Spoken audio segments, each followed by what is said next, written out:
नमस्कार, मी विशाखा सुभेदार. माझी महाराष्ट्राचे मुख्यमंत्री देवेंद्र फडणवीस साहेब आणि आपल्या देशाचे पंतप्रधान नरेंद्र मोदीजी यांना विनंती आहे. माझा मुलगा लंडनच्या प्रवासाला निघाला होता, पण कुवेतमध्ये त्याचं लेहोर असल्यामुळे त्याचं फ्लाईट तिथे उतरवण्यात आलं.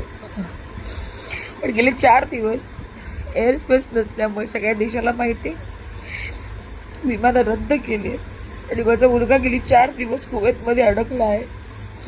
आणि आता तिथली परिस्थिती गंभीर होत चालली. आपण बातम्यांमध्ये पाहतोय, तो स्वतः तिथे अनुभवतोय. अनेक ड्रोन हल्ले तिथे होत आहेत. आता त्याला एका हॉटेलमध्ये एअरलाईन सर्व्हिसेसनी त्याची व्यवस्था केलेली आहे. इंडियन एम्बेसीनी कुवेतमध्ये असलेले त्यांनी तिथे व्यवस्था केलेली आहे. परंतु आता त्यांना भारतात परत आणण्याची व्यवस्था करावी. जसं दुबईच्या लोकांना परत आणलं गेलं तसंच कुवेतमध्ये सुद्धा आपले भारतीय अडकले, त्यांना परत आणण्याची व्यवस्था करावी अशी माझी त्यांना कळकळीची विनंती आहे. अनेक भारतीय, अनेक पोरांच्या आया, अनेक कुटुंब त्यांची इथे आपल्या मायदेशी वाट बघत आहेत. तर लवकरात लवकर त्यांना सुद्धा आणण्याची व्यवस्था करावी.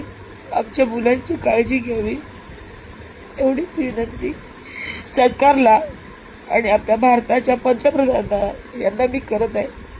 कृपया लवकरात लवकर मार्ग काढावा.